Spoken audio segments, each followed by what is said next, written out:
आइए मिलकर हम सब लोग थोड़े समय के लिए परमेश्वर की वाणी की तरफ जाएंगे और थोड़े समय के लिए हम परमेश्वर के वचन के ऊपर एक पुस्तक है यशायाह की पुस्तक, उसका 38 चैप्टर खोलेंगे, उसका 38वां अध्याय और उसका 1 वचन से लेकर 6 वचन तक हम लोग पढ़ेंगे। ठीक है, और सबसे पहले इस वचन को हम पढ़ेंगे और इसके बाद में जो है हम इस वचन को समझेंगे। ठीक है, यशायाह भविष्यवक्ता की पुस्तक और उसका 38वां अध्याय और उसका 1 वचन से लेकर 6 वचन तक। और मैं चाहूँगा कोई इसको हमारे बीच में से जोर की आवाज में पढ़ देंगे ताकि हम सब लोग इसमें जो लिखी हुई बात है उसको समझ सकें। ठीक है।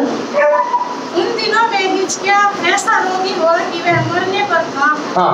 और आमोस के पुत्र यशायाह नबी ने उसके पास जाकर कहा, यहोवा कहता, अपने घराने के विषय जो आज्ञा देनी हो वह दे, हाँ। क्योंकि तू न बचेगा, हाँ। मर ही जाएगा। हाँ। तब हिजकिय्याह ने भीत की और मुंह फेर कर यहोवा से प्रार्थना करके कहा, हाँ। हे यहोवा, मैं विनती करता हूँ, स्मरण कर कि मैं सच्चाई और खरे मन से अपने को तेरे सम्मुख जानकर चलता आया हूँ। हाँ। और जो तेरी दृष्टि में उचित था वही करता आया हूँ। हाँ। और हिजकिय्याह बिलख बिलख कर रोने लगा। हाँ। तब यहोवा का यह वचन यशायाह के पास पहुँचा, जाकर हिजकिय्याह से कह कि तेरे मूल पुरुष दाऊद का परमेश्वर यहोवा कहता है, हाँ। मैंने तेरी प्रार्थना सुनी और तेरे आंसू देखे हैं। हाँ। सुन, मैं तेरी आयु 15 वर्ष और बढ़ा दूंगा। हाँ। अश्शूर के राजा के हाथ से मैं तेरी और इस नगर की रक्षा करके बचाऊंगा। हाँ, हालेलुया। आइए हम थोड़े समय अपनी आंखों को बंद करें और इसके वचन की आशीष के लिए हम प्रार्थना करें। हमारे सर्वशक्तिमान प्रभु परमेश्वर, तेरा वचन कहता है कि तेरे वचनों के खुलने से प्रकाश होता है और जिससे हम भोले लोग समझ को प्राप्त करते हैं। पवित्र परमेश्वर, तेरी इस आवाज को प्रभु हम सब लोग आज समझ सके और सुन सके, और जीवन का प्रभु एक मूल्य है जो इसमें एक छिपा हुआ है, इसको हम सब लोग अपने जीवन के अंदर समझ सके। तेरे रहस्यों को पिता हम अपने जीवन में जान सके और जिन रहस्यों को जानने के द्वारा प्रभु हम इस बात से आश्वस्त हो सके कि एक दिन हमें इस दुनिया को छोड़कर तेरे पास आना है। ये दुनिया हमारा घर नहीं है। प्रभु परमेश्वर, हम सब कुछ आपके हाथ में सौंपते हैं और धन्यवाद देते हैं क्योंकि तूने हमारी प्रार्थना को सुना है और अपने वचन उसकी आवाज को आशीषित किया है। धन्यवाद के साथ ये प्रार्थना प्रभु यीशु के पवित्र नाम से मांगते हैं, आमीन। हालेलुया। यहाँ पर हमने अभी एक छोटे से एक कहानी या एक घटना को हम यहाँ पर पढ़ते हैं। यहाँ पर एक राजा है, यहाँ पर एक राजा है। ठीक है, और ये राजा कौन है? दुनिया के अंदर चाहे कोई राजा हो या रंक हो, यानी कि राजा हो या कोई भिखारी हो, दुनिया में रहने वाला हर एक मनुष्य जो है, बाइबल बताती है कि वो मिट्टी से बना है और उसको मिट्टी में ही मिल जाना है। हम सब लोग, प्रभु का वचन कहता है, इस दुनिया के अंदर एक परदेसी और एक यात्री के समान रहते हैं और अपनी अपनी यात्रा को पूरी करने में हम सब लोग लगे हुए हैं और अपनी यात्रा को पूरी करके हमें अपने स्वर्ग वतन में फिर से वापस जाना है, जिस वतन से, जिस देश से हम लोग इस दुनिया में यहाँ पर आए हैं। और हमारे लिए ये बड़े सौभाग्य की बात है कि परमेश्वर ने हमें चुना है और अपने करीब बुलाया है और अपनी आशीषों को हमें दे करके उसने अपनी प्रजा करके हमें बनाया है। और इसीलिए हम इस बात को इस वचन के द्वारा अभी समझेंगे कि किस प्रकार से वो परमेश्वर जो है हमारी प्रार्थनाओं को सुनता है और हमारे जीवन में अपनी आशीषों को देता है।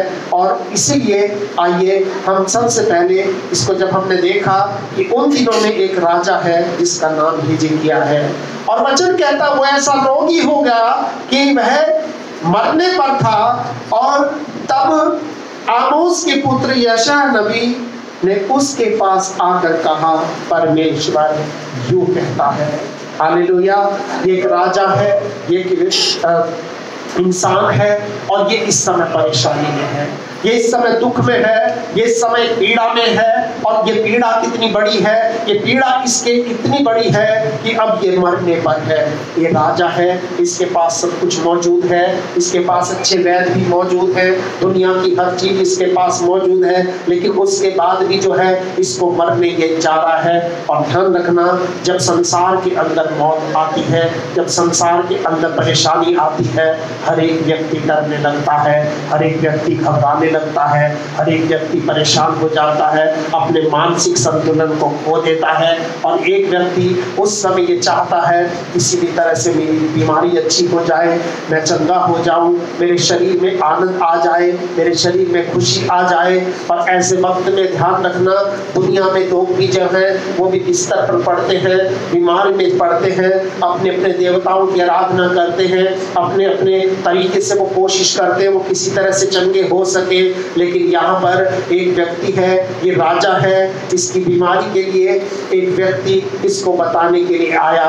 और ध्यान रखना, हमारे दुख में, हमारी पीड़ाओं में परमेश्वर किसी को हमारे पास भेजेगा जो हमें परमेश्वर के संदेश को ला करके देगा। हालेलुया।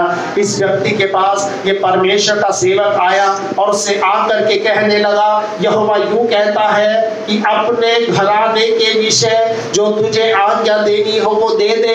यानी कि अब जिसको तुझे बुलाना है बुला ले, अपने जितने रिश्तेदारों को तुझे इकट्ठा करना है कर ले, क्योंकि अब ये जीवन में तेरे पास अंतिम समय है। अब तुझे आगे जीवन जीना नहीं है, क्योंकि इस दुनिया को तू अब हमेशा हमेशा के लिए छोड़ करके जाने वाला है। और इसलिए ऐसी आवाज को सुनकर, ऐसी बात को सुनकर इस व्यक्ति का मन दुखी हो गया। इस व्यक्ति का जो मन क्या था, परेशान हो गया। और इसलिए ऐसे वक्त में ध्यान रखना, जब हमारे पास अंतिम समय होता है, ऐसे वक्त में हम क्या करते हैं, हम किसी व्यक्ति को याद करते हैं, हम उसको याद करते हैं जिसे दुनिया में हम सबसे ज्यादा प्यार करते हैं। और हम चाहते हैं कि काश वो हमारे पास खड़ा हो। ये राजा था, इसको प्यार करने वाले हजारों लोग होंगे, लाखों लोग होंगे, लेकिन इस व्यक्ति ने क्या किया, जब मुसीबत आई, जब परेशानी आई, जब संकट आ गया, तो इसने एक काम किया। क्या काम किया?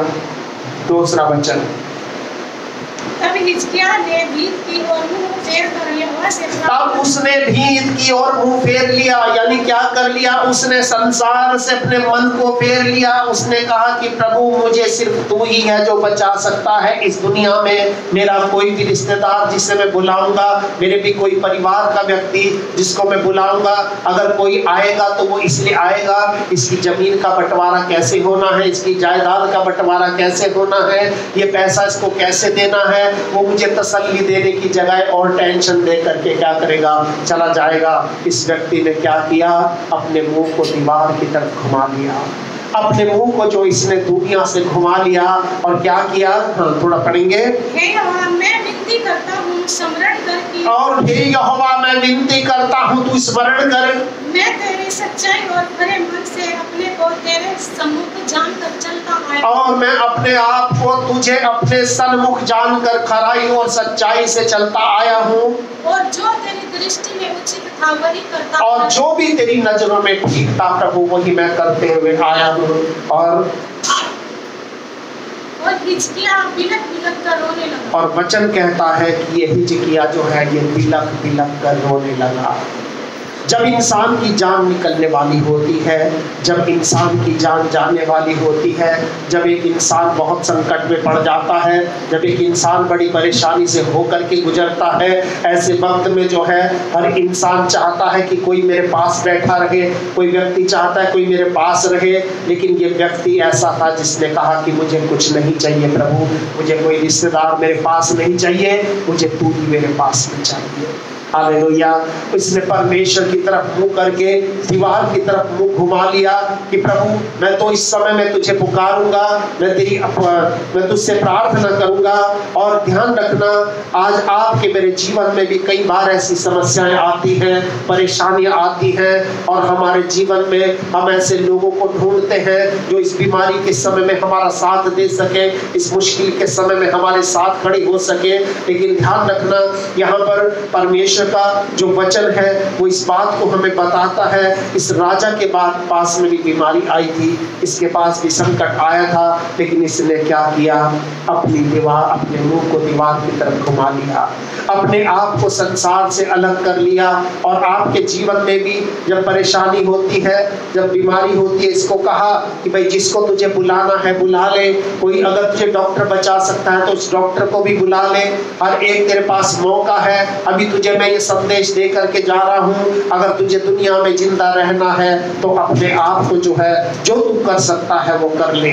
और ध्यान रखना, आज हमारे पास भी बहुत सारे ऑप्शन आते हैं। परेशानियों के समय में हमारा मन कहता है हम ये काम कर लेंगे, ठीक हो जाएंगे, उस डॉक्टर को दिखा लेंगे, ठीक हो जाएंगे, उस रिश्तेदार को बुला लेंगे, थोड़ा सा मदद मिल जाएगी, वहां पर पहुंच जाएंगे, हमारा ये काम हो जाएगा। लेकिन प्रभु का वचन कहता है इस राजा ने कुछ नहीं किया। हमारे जीवन में भी जब संकट आता है, पीड़ा आती है, परेशानी आती है, हमें उसको याद करना है जिसको आज हमने भजन संहिता में पढ़ा था। परमेश्वर हमारा शरण स्थान और बल है, और संकट में अति सहज से मिलने वाला परमेश्वर है, वो सहायक है। हालेलुया। आपकी मेरी सहायता करने के लिए, आपकी मेरी रक्षा करने के लिए हमारा परमेश्वर जो है वो 24 घंटे के लिए मौजूद रहता है। ध्यान रखना, इस दुनिया के अंदर कोई भी व्यक्ति आपकी रक्षा नहीं कर सकता। परमेश्वर के साथ जो आपका संबंध है, परमेश्वर के साथ आप किस प्रकार खराई से चलते हो, उसके साथ आप कैसे बैठते हो, कैसे प्रार्थना करते हो, अपने जीवन में अपने परमेश्वर को कितने ज्यादा पहला स्थान देते हो, यही चीज है जो आपको उस समय बचाएगी।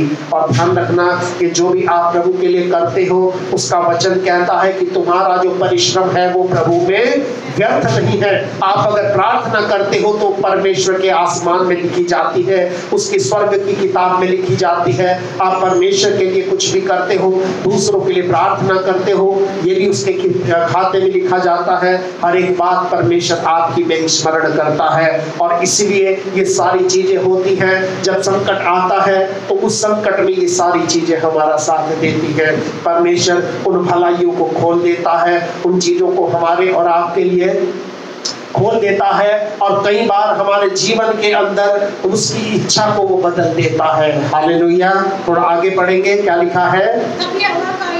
तब फिर दोबारा से परमेश्वर ने अपने दास को उसके पास में भेजा। और ध्यान रखना, हम जब परेशानी में होते हैं, हम जब संकट में होते हैं, पीड़ा में होते हैं, हम कभी ये ना कहें कि प्रभु तू उस व्यक्ति को मेरे पास भेज दे, उस डॉक्टर से हमें वो मदद करा दे। लेकिन हम ये कहें कि प्रभु तू मेरे दास से बोल कि मेरे जीवन के लिए तेरी इच्छा क्या है।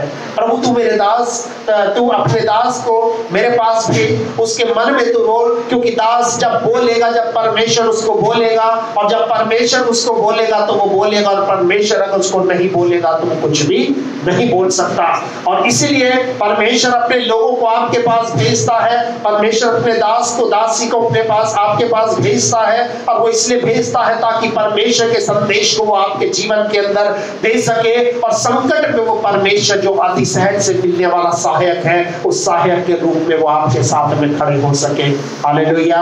यहाँ पर प्रभु का वचन हमें बताता है कि वो दोबारा से परमेश्वर ने उसको भेजा, और क्या कहा कि जाकर हिजकिय्याह से, क्या कहो? कि मैंने तेरी प्रार्थना सुनी है। दो बातें हैं यहाँ पर, क्या है? मैंने तेरी प्रार्थना सुनी है, और दूसरी बात तेरे आंसू देखे हैं। यानी कि तू राजा होने के बावजूद भी मेरे पास में आया। आज तेरे पास सब कुछ होने के बाद भी तूने मुझे सबसे पहले याद किया। तू चाहता तो बहुत बड़े वैद्य को बुला सकता था, तू चाहता तो बहुत अच्छे अच्छे लोगों को अपने पास इकट्ठा कर सकता था, और अच्छी अच्छी चीजों में तू जा सकता था। और लेकिन उसके बाद भी तूने सब कुछ छोड़कर दीवार की तरफ मुंह कर लिया। तूने मुझे ढूंढा था। हालेलुया। क्योंकि प्रभु का वचन कहता है कि सबसे पहले उसके राज्य और धर्म की खोज करो। वो परमेश्वर कहाँ है, उसका राज्य कहाँ है। जब हम उसके राज्य में पहुंच जाएंगे तो परमेश्वर की बरकतें और उसकी आशीषें भी हमारे जीवन के अंदर आ जाएंगी। यहाँ पर लिखा है कि जब वो बिलख बिलख कर रोने लगा, वो क्यों रो रहा था? क्योंकि उसको मौत का डर था, उसको अपनों से बिछड़ने का डर था, उसको ये डर था प्रभु मेरे बाद मेरे घर का क्या होगा, प्रभु मेरे बाद मेरे परिवार का क्या होगा, मेरे बच्चों का क्या होगा, और जितना ये सब कुछ मैंने कितने काम है जो किए हैं उन कामों को मैं कैसे कर पाऊंगा, मेरी योजनाओं का क्या होगा जो मैंने बनाई हुई है। पर ध्यान रखना, आपके और मेरे जीवन के अंदर ये जीवन की कड़वी सच्चाई है और ये मौत एक ना एक दिन आप में से हम में से हर एक के पास में आनी है और हम सबको इस दुनिया से लेकर के अलग कहीं चली जानी है। और हम इस बात को अपने जीवन में धारण करें और जीवन में इस बात को हम गांठ बांध लें कि अपने जीवन के हर एक संकट के समय में, परेशानी के समय में हम सबसे पहले अपने परमेश्वर को पुकारें, क्योंकि उसका वचन कहता है उसको स्मरण करके तो अपने सारे काम करना और वो तेरे लिए सीधा मार्ग निकालेगा। और इसलिए यहाँ पर दोबारा से परमेश्वर ने उसकी प्रार्थना को सुना और उसके पास अपने संदेश को भेजा। और ये संदेश बड़ा अच्छा था कि देख, मैंने तेरी प्रार्थना सुनी है, मैंने तेरे आंसुओं को देखा है और क्या करता हूँ, सुन, मैं तेरी आयु 15 वर्ष और बढ़ा देता हूँ। यानी कि जब परमेश्वर की तरफ ये गया, परमेश्वर की तरफ ये मुड़ा, तो परमेश्वर ने इसकी उम्र को क्या कर दिया, बढ़ा दिया। परमेश्वर ने इसकी बीमारी को बाद में ठीक किया, सबसे पहले इसको आशीष दिया। हालेलुया। और बीमारी कैसे ठीक किया, बीमारी के लिए भी उसने तरीका बताया। बीमारी के लिए क्या तरीका बताया, थोड़ा सा 23 वचन को पढ़ेंगे। क्या लिखा है, बीमारी को ठीक करने के लिए इसने कहा एक काम करना, ये काम करना, उसके पास जाना। और ये किसको बोला, यशायाह से कहा, उसी भविष्यवक्ता से कहा जो भविष्यवक्ता संदेश लेकर के आया था तू मर जाएगा। उसी भविष्यवक्ता को उसने उसका इलाज भी बताया। क्या बताया, यशायाह ने कहा था अंजीरों की एक टिकिया बनाकर, हाँ क्या करो, हिचकिया के फोड़े पर बांध दी जाए। यहाँ पर पता चला है इसको क्या बीमारी थी, इसको कोई बहुत बड़ा शायद फोड़ा था, शायद कोई कैंसर था जिसका कोई दुनिया में इलाज नहीं था। उसने कहा अंजीर की टिकिया क्या करो, अंजीरों की एक टिकिया बनाकर हिजकिया जो राजा है उसके फोड़े पर बांधो और तब वो बचेगा। ठीक है, यहाँ पर परमेश्वर ने उसको इलाज भी बताया। हालेलुया। जब कई बार हम परमेश्वर हमारे साथ होता है तो हम हुआ हमें कुछ और होता है, इलाज किसी और चीज का चल रहा होता है। ठीक है, दर्द सिर में होता है, इलाज पेट का चल रहा होता है, और या दर्द पेट में होता है, इलाज सर का चल रहा होता है। डॉक्टर को पता ही नहीं चलता इसको हो क्या रहा है, बस अंदाजे से दवाइयां देते रहते हैं, उनको रोग पकड़ में नहीं आता, जिसका परिणाम ये होता है कि उसका रोग घटने की जगह बढ़ता चला जाता है। लेकिन प्रभु का वचन कहता है परमेश्वर ने उसके लिए मार्गदर्शन किया, उसको बताया ये काम करना, अंजीरों की एक टिकिया बना करके उसको उसके फोड़े पर रखना और वो ठीक हो जाएगा, और उसके बाद में ये व्यक्ति परमेश्वर के भवन में जा सकेगा। हालेलुया। इसलिए मैं आपको बताना चाहता हूँ कि आपके मेरे जीवन के अंदर कई बार समस्याएं आएंगी, कई बार पीड़ाएं आएंगी, कई बार ऐसी बीमारी आ जाएगी, ऐसा दर्द हमें हो जाएगा, हम सोचेंगे कि प्रभु अब शायद हमारा कुछ नहीं हो सकता। पर ध्यान रखना, उस वक्त इंसान को याद करने से पहले, किसी इंसान को अपने पास बुलाने से पहले, किसी डॉक्टर के पास जाने से पहले दीवार की तरफ को मुंह कर लेना, दुनिया से अपने चेहरे को हटा देना, परमेश्वर की तरफ नजर को करना और उससे प्रार्थना करना। और वो परमेश्वर है जो प्रार्थना करके आपकी बीमारी का सही तरीका बताएगा, आपकी बीमारी का सही इलाज वो आपको बताएगा, और परमेश्वर की आशीष आपके जीवन में होगी। परमेश्वर आपसे बात करेगा, चाहे वो अपने वचन से बात करे, चाहे वो अपने दास के द्वारा बात करे, चाहे आपसे सपने में वो आकर के बात करे, परमेश्वर आपकी हर एक बात को पूरी करेगा। और इसलिए ये जो राजा था सब कुछ इसके पास में था, ये चाहता बड़े अच्छे लोगों को बुला सकता था, लेकिन इसने परमेश्वर को बुलाया। हम भी अपने जीवन के अंदर हर एक परेशानी के समय में, संकट के समय समय में, दुख के समय में, बीमारी के समय में, पीड़ा के समय में, परेशानी के समय में सिर्फ और सिर्फ अपने परमेश्वर को पुकारें। इससे पहले हम किसी की सहायता को लेने जाएं, हम परमेश्वर की तरफ नजर उठाएं, क्योंकि उसका वचन कहता है कि जितनों ने उसकी ओर दृष्टि की उन्होंने ज्योति पाई और उनका मुंह कभी काला नहीं होने पाए। काला होने का मतलब उन्होंने कभी शर्मिंदगी का सामना नहीं करने पाया। हम कई बार अपने इलाज के लिए जाते हैं, डॉक्टर की समझ में नहीं आता, हम डॉक्टर बदलते हैं, कई बार हम दूसरे के पास, फिर तीसरे के पास, फिर चौथे के पास, लेकिन इतने चक्कर काटने से पहले एक बार अगर अपने परमेश्वर के पास चले जाएं और वो हमारे लिए एक सीधा मार्ग ऐसा निकाल देगा और उसके साथ साथ वो हमारी उम्र को भी बढ़ा देगा। हालेलुया। और उसका वचन कहता है जब इस राजा की हिजकिय्याह की जो है उम्र बढ़ गई कि राजा ने परमेश्वर की स्तुति के लिए कहा, और ये राजा जो था ये परमेश्वर से प्रेम करता था, और इसलिए 20 वचन को थोड़ा पढ़ेंगे। क्या लिखा है? इस राजा को विश्वास था। 20 वचन में क्या लिखा है कि यहोवा मेरा उद्धार करेगा, वो परमेश्वर मुझे बचाएगा। इसको मालूम था, क्यों? इसको मालूम था कि मैं परमेश्वर के सामने अपनी समस्या को रखा, इंसान के सामने नहीं रखा, और परमेश्वर मेरी प्रार्थना को सुनेगा, वो मेरा उद्धार करेगा। इसलिए हम जीवन भर यहोवा के भवन में अपने रचे हुए गीत गाते रहेंगे। यानी कि परमेश्वर मेरा उद्धार करेगा, इसलिए मैं हमेशा परमेश्वर के भवन में जाता रहूंगा, उसकी महिमा करता रहूंगा, उसके गीतों को गाता रहूंगा। और परमेश्वर वास्तव में वो ऐसा परमेश्वर है, वो आपको बचाना चाहता, आपको आशीष देना चाहता है। और उसका वचन ये कहता है, तेरे आंगनों में का एक दिन और कहीं के 1000 दिनों से उत्तम है। और परमेश्वर की डेवड़ी पर बैठे रहना मुझे दुष्टों के डेरों में वास करने से अच्छा लगता है। ठीक है, कई बार अगर हम परमेश्वर के भवन में नहीं आते, इसका मतलब हम दुष्टों की डेवड़ी पर बैठे रहते हैं। पर ध्यान रखें, परमेश्वर आज आपका और मेरा सहायक है। संकट के समय में वो अति सहज से मिलने वाला सहायक है। इस वचन की आशीष हमारे जीवन में यही है कि हर एक को काम को करने से पहले, हर एक बात को करने से पहले परमेश्वर के पास हम चले जाएं। हम किसी इंसान का सहारा ना ढूंढे, बस अपने कमरे को बंद करें, अपनी दीवार की तरफ को मुंह करें और परमेश्वर से अपने में अकेले में बात करें। परमेश्वर हमारे आंसुओं को देखेगा, परमेश्वर हमारी प्रार्थनाओं को सुनेगा, और परमेश्वर हमें हमारी बीमारी से बचने का रास्ता बताएगा, तरकीब बताएगा, और वो ऐसे मार्ग को निकाल देगा ताकि हमारे जीवन के अंदर शांति और खुशी आ सकेगी।